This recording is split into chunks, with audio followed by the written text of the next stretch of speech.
vous êtes quelque part à travers le monde, nous sommes en République démocratique du Congo, précisément ici, dans la commune de Lingwala, en face de la Chambre des représentants que nous appelons chez nous le palais du peuple.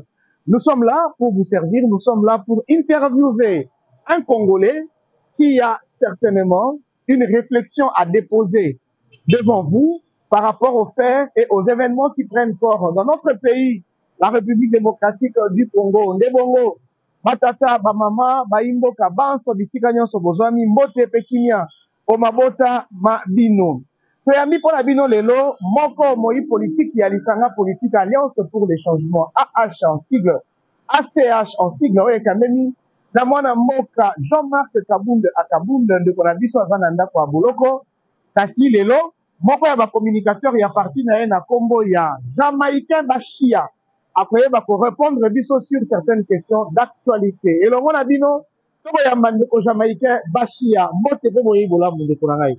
Bote ndeko journaliste Benz, merci pour l'invitation aussi du professeur Ngai. Naza disposé pour répondre à la question.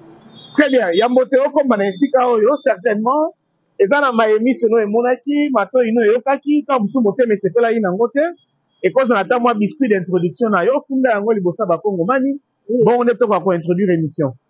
En tout cas merci par rapport à biscuit na ngai nazali ko déplorer kaka comportement ya agent ya ministère ya transport provincial pour bazali ko dépendre na gouvernorat provincial na biso na croisement ya avenue du marché na Didolo en pleine avenue baza toujours ko continuer ko tracasser ba pauvres motards au bazar au l'état mikande zo senga makaka na avenue et pourtant ba ko récupérer ko bina na prince et bambongo ya bamando wane kotaka na na poche ya un monsieur oyo qui se présente comme étant agent ya transport ya ministère provincial ya transport ya Kinshasa et bazali ko kabola ngo toujours na commandant ya la police comme nous faisons ça masu bénédiction ya commandant ya la police même à l'époque ya Kabila na tikala komona ngoto mais c'est déplorable na période ya Félix Tshisekedi notre président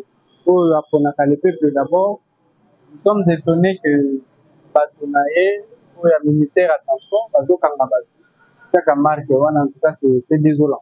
Très bien.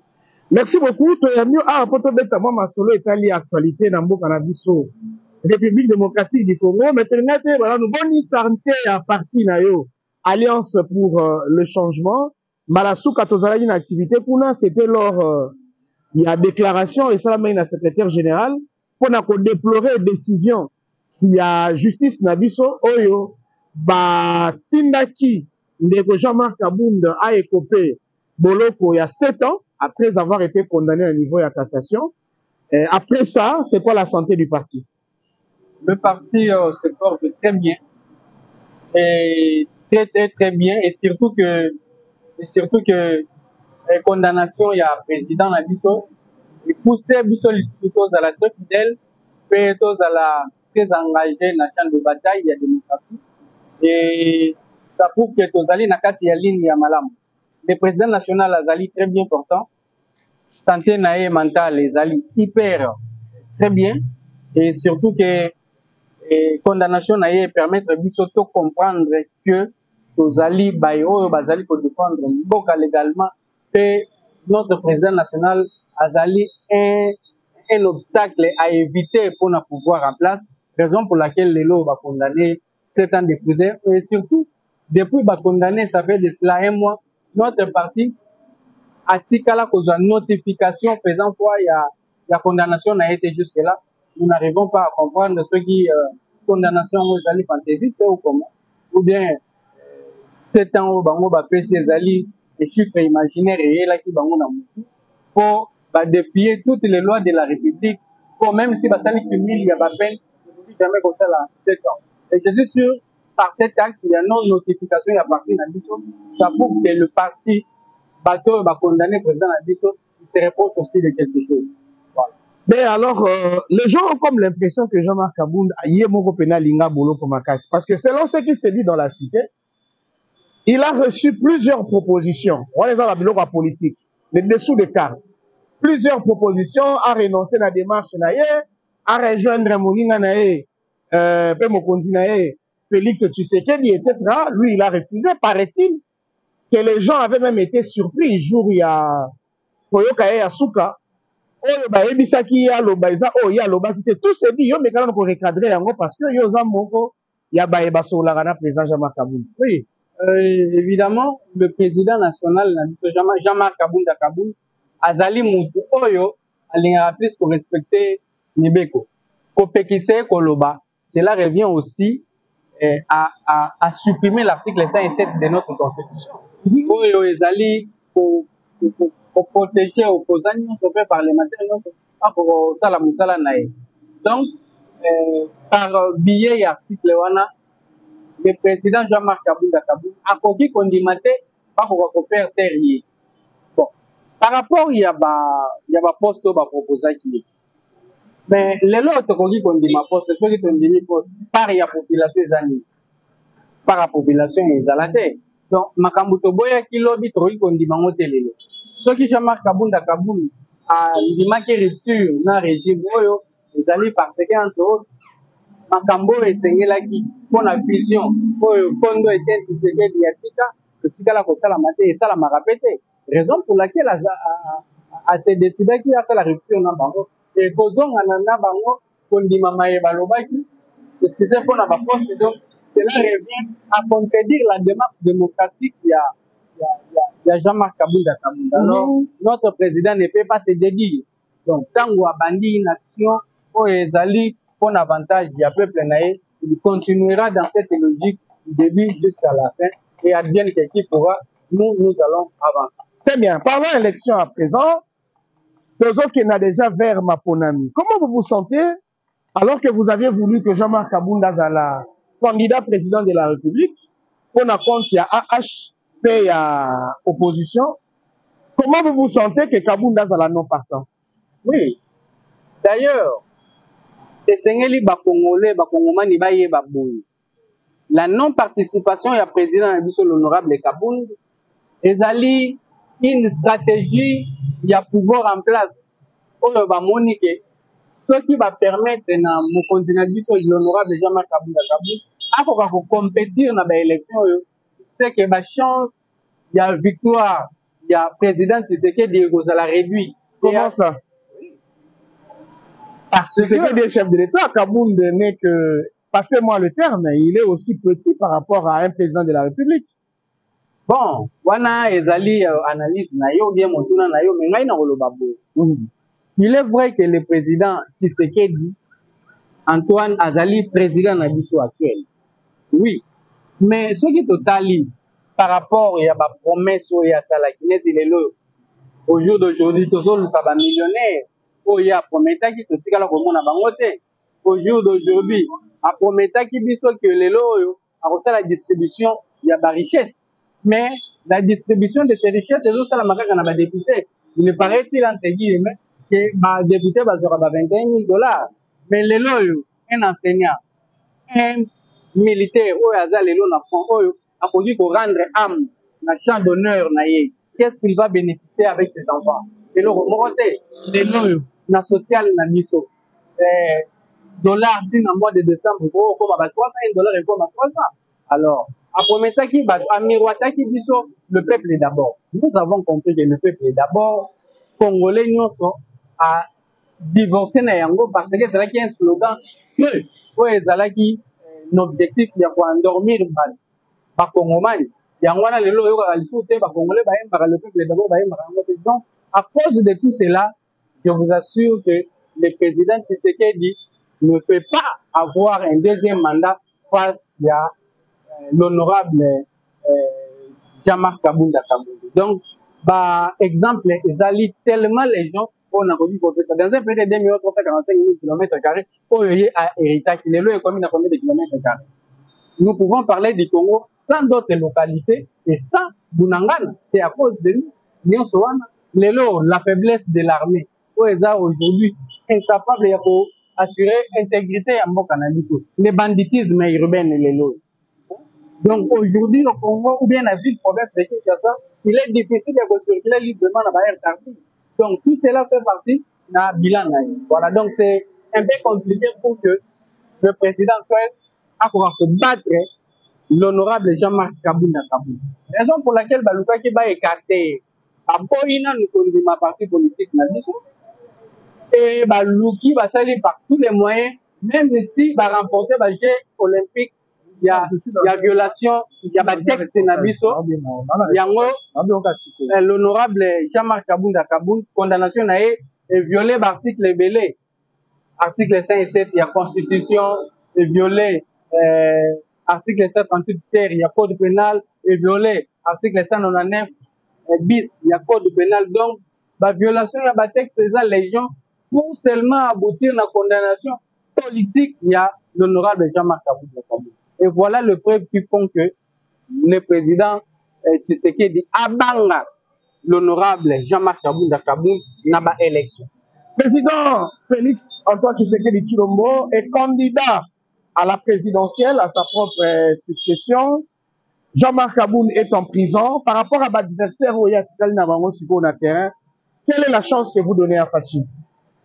Bon, en tant qu'un politique, pour y pas aller politique, le seul chance qu'on a repéré, ça y est, ça, pour renouer la vision, il y a Etienne Tshisekedi, Kondo Etienne Tshisekedi, le seul détenteur. Mais il va le faire quand? Parce que le mandat est déjà à la fin. Ben voilà. Donc, il est vers la campagne électorale. Voilà. Par là, vous confirmez que le président Tshisekedi a moins de chances pour à se dérouter. À ça, les choses sont zélatées. N'a pas ses chances de gagner. Au contraire, n'a pas ses conseils.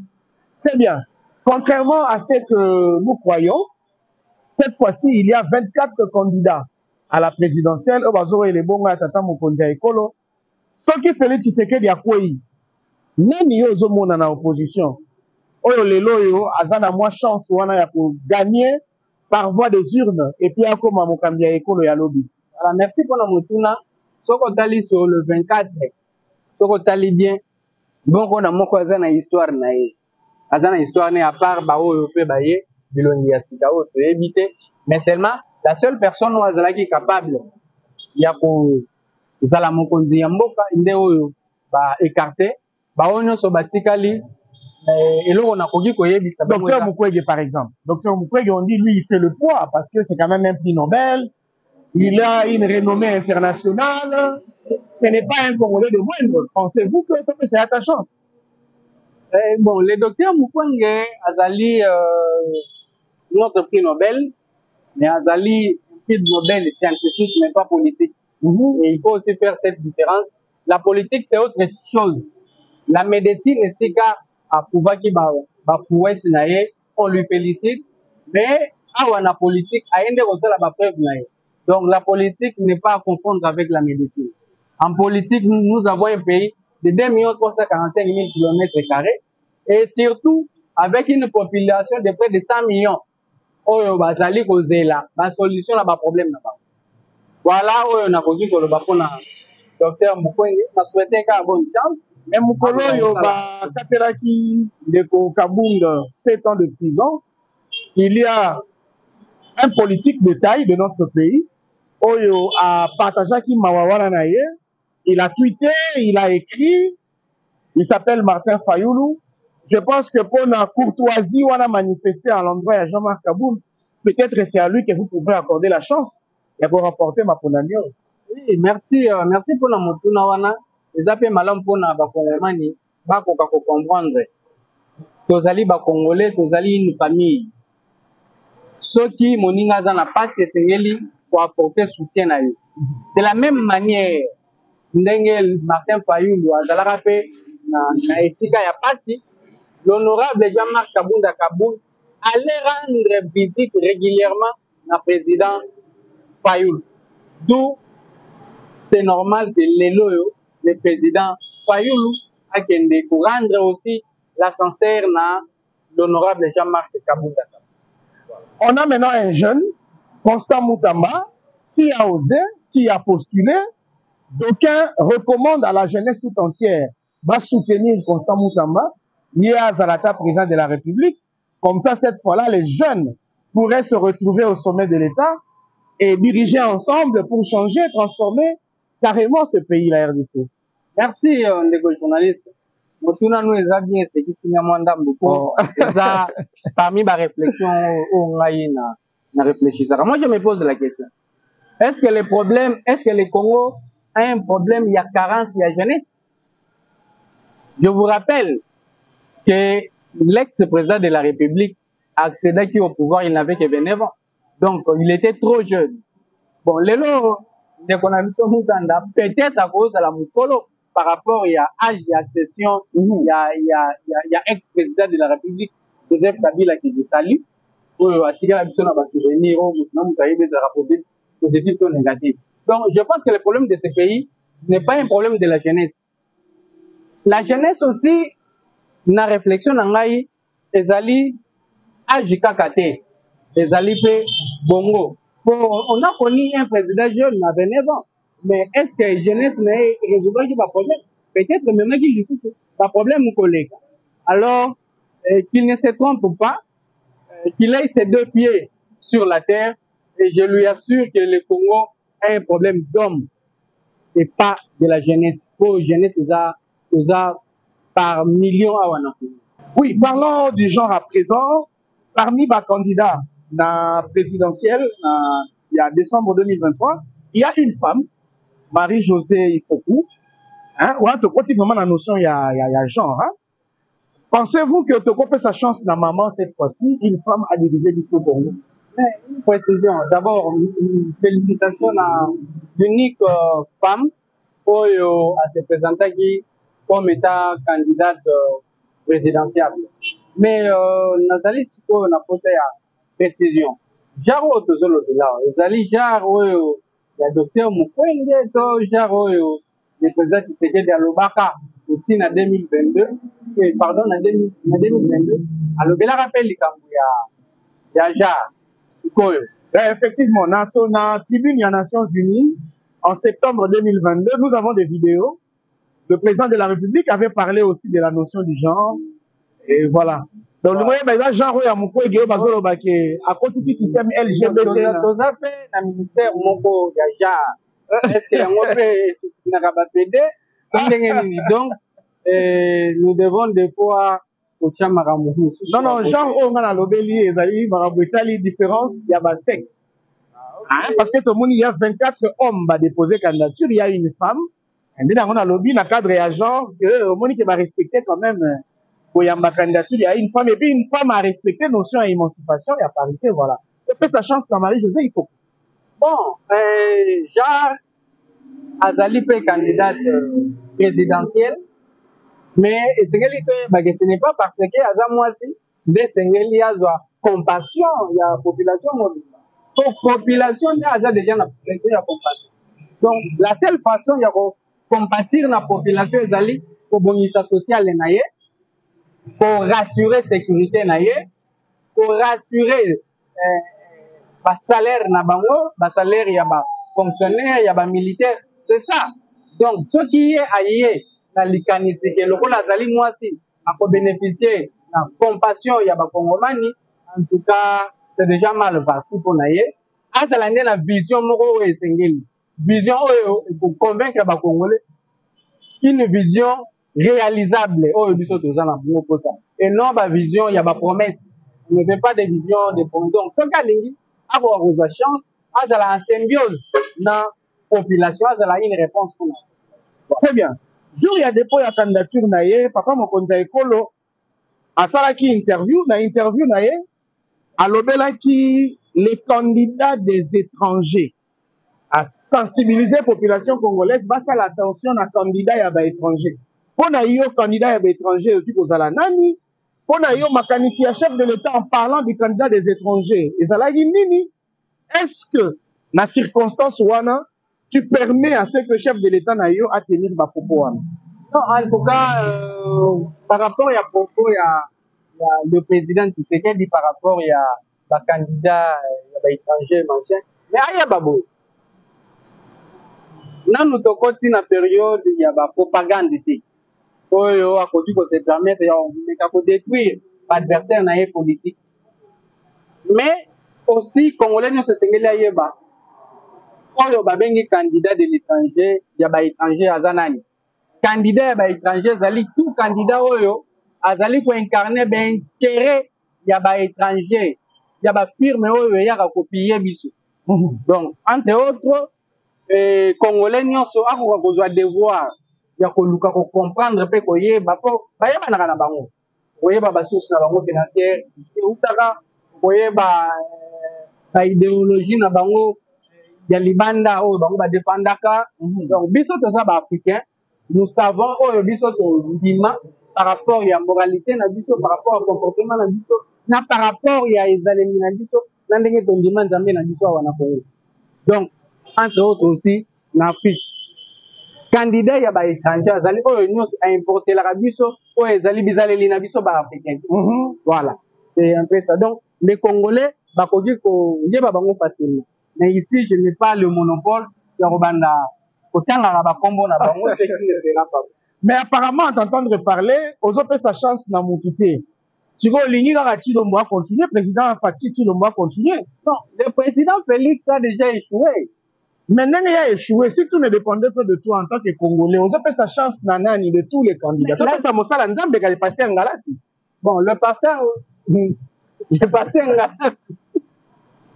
Au kanisi singali. Oh, comment vous savez Nzambe vraiment c'est ça vraiment.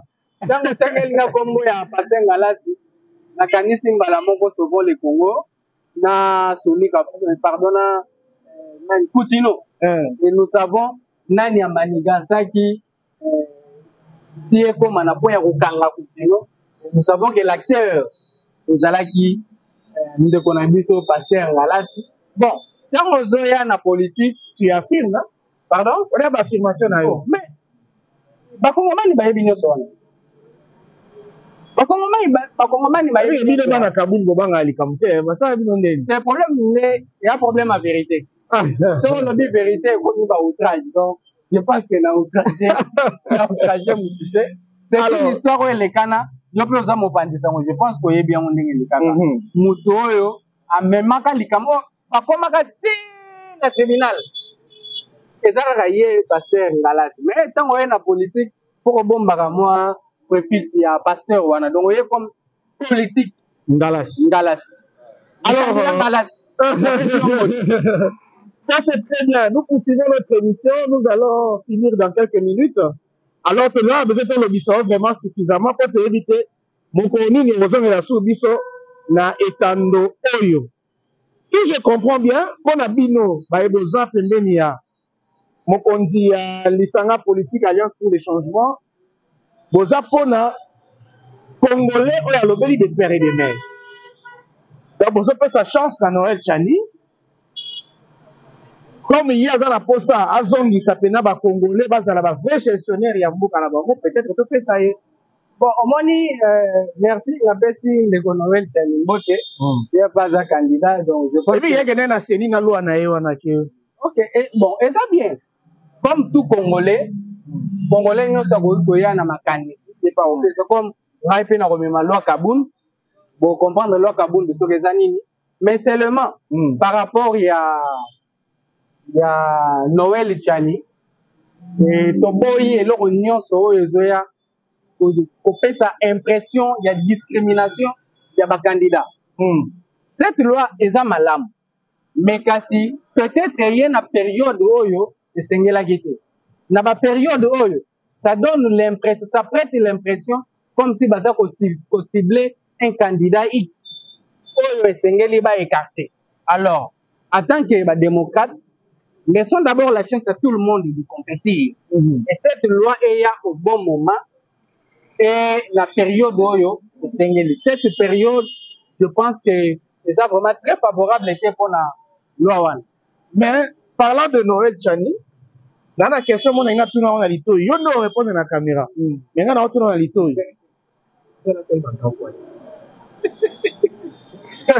Bon. Webi likambo bagawa na ya pembe. Il faut pas congolais ba comprendre. Likambo yaga ya pembe il faut pas raisonner à mingi. Et ça c'est symbolique. Mais il faut se poser la question. Et ça fait na ba misusu avant ye. Balataka ba gants ya pembe. Mais est-ce que mitema na bango ezalaki pembe? Mais puis que Mukolo, président ya Zimbabwe, le pauvre qui est mort, Mugabe, a kutala la reine d'Angleterre, il n'est pas là à Bagana, il est là à Bagana, infirmier. C'est quoi bon? Covid il peut essayer l'équipe. Il éviter à l'attaque pour se protéger pour la maladie comme. Donc ils ont une communication, mais une communication est cause de la paix erronée. Les gants symbolisent la propriété, les gants symbolisent Mutumuro Aza blanc, sur tous les plans. Ils ont la vie privée, ils ont la vie politique. Et tu as qui peut misusu na mboko balata bilamba ya ba ouvrier, c'est-à-dire aza ouvrier ya peuple. Est-ce que na baction na bango bazala ba ouvrier ya peuple? Donc la question reste posée. Ça ba distraction, tout le monde a bango na ba acte na bango. Ndeko Jamaïcain Bachia, totikali na un mois na ndambo pour na balancer campagne électorale, ce qui va garantir que sûrement nous allons vers les élections. Entre-temps, il y a certains Congolais qui pensent que l'organisation des élections, élections au Salamate, apparemment le corps politique s'arrangeait pour na masolo topé na dialogue.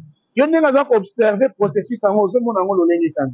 Bon, une processus les éléments na ba irrégularité. Je pense qu'à un moment donné ils vont chercher à se ressaisir pour que bazonga nanzela. Processus ezali ko écarter batu d'une manière volontaire. Possible bateau ya ko écarter le rôle à l'honorable Jean-Marc Kabunda. Et je vous signale que je suis rapporteur adjoint à la commission électorale nationale du parti. Donc, Seni Nabiso Yamoutier, Biso jusqu'au jour d'aujourd'hui, comme Toza, la candidat Nabiso député national, 415 candidatures et vendent dans le bureau. Bah, écarta Biso Nanko. Alors, est-ce que le processus ça marche crédible? Et aussi, je me pose la question, y a-t-il moyen de financer? Est-ce que c'est faisable de financer en même temps la guerre et les élections?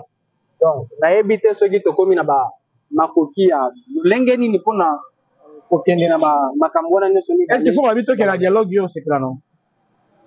Dialogue pour intérêt. Il faut nous poyer balé pourquoi il y a dialogue. Apparemment bien boyer belo bolu ka te élection bozo douter dialogue bozo séparer tout ça nini. Ce qui dialogue et cause la bien pour na résultat na ngweza la bien ya ba congolais. Oui. Bon, ça va le dire que le dialogue va bien Jean-Marc Kabunda.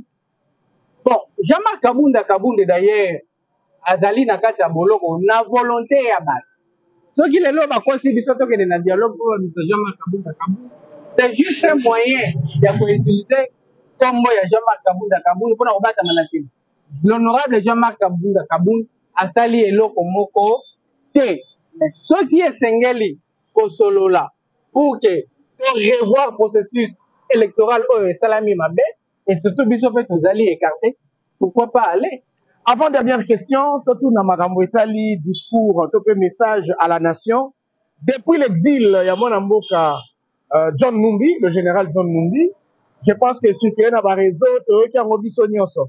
Nazob dimisa quelques questions na kati ya question majeure wana. Ya liboso, comment tu comprends que quand un jour il y a des points candidature, il y a des Félix Tshisekedi, ndepé kaka jour ndeko John Numbi a sali discours wana. Similitude nini ozopesa na ba événement wana? Concernant ba propos ya John Numbi ou ezali ko engager yakaka, mais surtout nous savons que John Numbi n'est pas un modèle. Na comme na wana te. Similitude nini ozosala entre jour il y a dépôt ya Tshisekedi na jour il y a déclaration ya John Numbi. Pour na yo ça peut signifier quoi?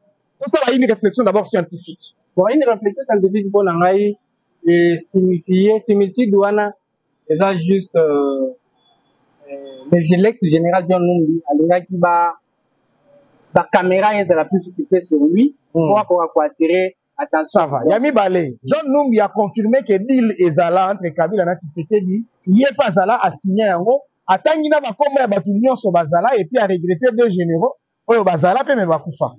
Bon. Vous voyez bien que l'artisan a pouvoir, c'est l'honorable Jean-Marc Kabunda. Il y a Ebisabino qui dit les Zala. Ce qui dit les Zala, je pense que Bato est saigné là qui va l'obéla dit Luana. Je pense que l'Ina qui est Zala. Biso Bato Alliance pour les Zala. Donc, Dans ma réponse, n'a pas honte des Zala. Jama Kabunda et Bisabino Nini dit les Zala.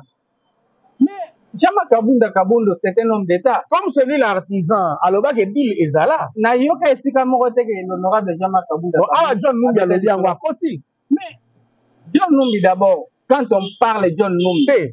Bill, tu as dit que John Numbi. Mais John Numbi a dit que Bill et Zala. Tu penses que tu peux confirmer que Bill et Zala? Mais ce qui est Zala, il faut présenter en haut. Est-ce qu'à présenter qu'on audio n'a bon. Est-ce qu'à présenter qui dit? Donc, on a dit les Zala, tu sais qu'il était réellement élu. Ce qui est Zalaki, il dit que na moment où on attend aux élèves Zalaki n'a pas beaucoup. Quoi de plus difficile qu'aux aurons pour présenter, phrase par phrase. Et pourquoi ça n'a pas monté? Je me sens dans l'obligation de briser ses devoirs, car le salut de notre peuple en dépend. Les élections de 2018, qui ont consacré une passation pacifique du pouvoir pour la première fois en RDC, ont été soumises à un challenge dont l'objectif était la déstabilisation à la libyenne de tous les pays. Devant ces plans machiavéliques, forgés dans le sombre salon de les ennemis de la RDC, une paix des braves s'érigeait devant nous comme la seule solution salutaire pour épargner le pays de l'hécatombe planifiée. Cette paix des braves s'est matérialisée par un accord dont la majorité des acteurs sont encore vivants, à l'exception des généraux disparus Delphin Kaimbi et Tim Mukonto. Paix à leur âme. L'opinion tant nationale qu'internationale retiendra que l'enjeu exclusif qui avait motivé la signature de cet accord, c'est l'alternance pacifique entre un président entrant et un président sortant sans effusion de sang, comme cela a toujours été le cas depuis l'indépendance. Merci beaucoup. Quand on regarde le général John Numbi, alors dit que au lieu de faire la élection, ma crise d'Amboka, il préfère que tu négocies la dialogue. Le président Tshisekedi a respecté ma terme et a dit comment tu dis? Bon, vraiment qu'il y a traité la scène politique. Vous avez vu que John Numbi, John Numbi, ça nous rappelle beaucoup de choses. On a vu que c'est un militaire. Les militaires, c'est la politique. Mais je n'arrive pas à comprendre un militaire en général a commis politique. C'est ça qui m'étonne. Et c'est à lui, pour y aller dire il y a pas preuve. Et n'oubliez pas que à partir de l'élection, d'être aux alliés, d'être aux qui va député aujourd'hui, d'être aux qui va institution pour les pour gérer les noms bon cannabis. Ndeko nanga na question moko autour na litoi, tant que la question suka. C'est quoi au fond nanga mitali o menga la préféré na tout na litoi. On a ndeko mukandi. SNCC.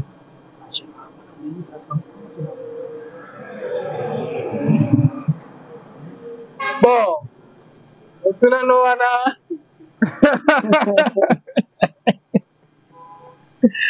Bon, là na yebi ke ba entreprise publique. De la gérer na ba mandataire. Et ba mandataire o bazala sous tutelle ya ministère moko X. Oyo etali makambo mambi ya ba fonction na ye ou soit ya ba attribution na ye. Donc nandemite ke gouverneur lelo ako gérer que l'entreprise publique. Ce qui est ça la mara, wana eza ba nouveauté ya régime oyo. Le président Tshisekedi, c'est dans le barrage vérité. Chef de l'État, le barrage Moïse Katumbi, à moment SNCC. Il y a aussi qu'on peut s'habituer à vie now. Bon. Par rapport à Jésus, non, Nayebi, c'est ministre, au hasard, Charles, il y a l'attribution, il y a transfert de communication. Wana, nde, agira kayam. Mais ce qui, à l'époque, il y a un gouverneur, Nous savons qu'à cette époque-là, la présidence, il y a Kabili, Izalaki, présidence Moko Malamute. Tout le monde faisait au Yalingay. Je ne sais pas ce qui, dans la République à part, il y a Katanga, si les gouverneurs pouvaient gérer une entreprise publique. Waneza gestion il y a Kabili, donc peut-être la clause nango, précision. Très bien. Dernière question pour clôturer notre entretien. Jamaïcain Bachia, Bachelio Félix Tshisekedi, Bachelio Joseph Kabila. Balobi pona moko a dirigé Mboka Oyo, Lissous. On a vu comment Félix a dirigé, on a vu comment Kabila a dirigé. Pona moko a dirigé Congo Lissous. Yoro pona nani, pona nini. On clôture par là. En tout cas, merci pour la Motuna. Déjà, il faut reformuler d'abord Motuna. Il est impossible de le par rapport à supposer que, ça devinette, à supposer que toi tu devais décider sur qui sera chef de l'État entre Kabila et Tshisekedi après les avoir tous géré les Congo. Yo, on voit qu'à dévolu na yo et pas un ani, et pas un ani.